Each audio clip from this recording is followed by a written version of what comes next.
would you mind spending a minute or so talking about how music opens up pathways in the brain?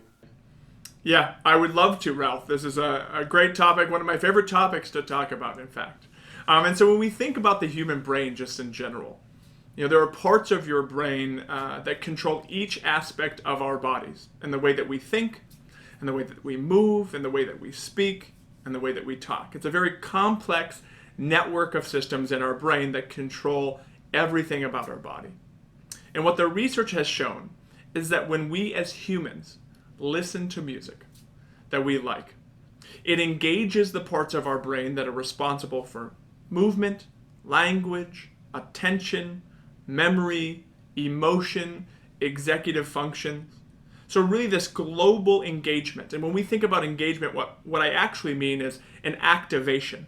So if you were able to essentially look at a heat map of your brain, these different parts of your brain would be activated while you're passively listening to music.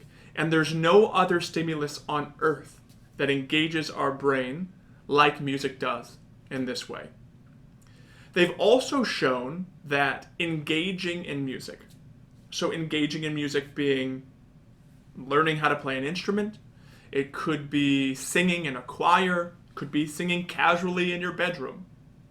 Or now we're understanding engaging in music could be engaging in the interventions that we do as clinicians, that aids in the process of neuroplasticity.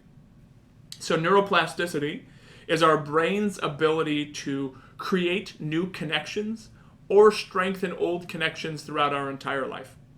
Neuroplasticity is the fundamental reason why we can learn new things as we age, but it's also why people who have injuries to the brain, like stroke or traumatic brain injuries, can recover because our brain can create those new connections. And it's been shown that music is able to aid in that process of creating those new connections, or essentially helping the brain to heal. So when we think about how music globally engages our brain, and that it helps to aid in neuroplasticity, or the brain's healing process, that's why it's such a powerful healthcare stimulus. And everything that I mentioned about neuroplasticity and neuroscience, specifically about the neuroscience of music, is applicable to 97% of the human population. So regardless of age, culture, ability, disability, history with music, preference of music, regardless of any of that, everybody's brain objectively responds the same to music. And that's why it's so powerful.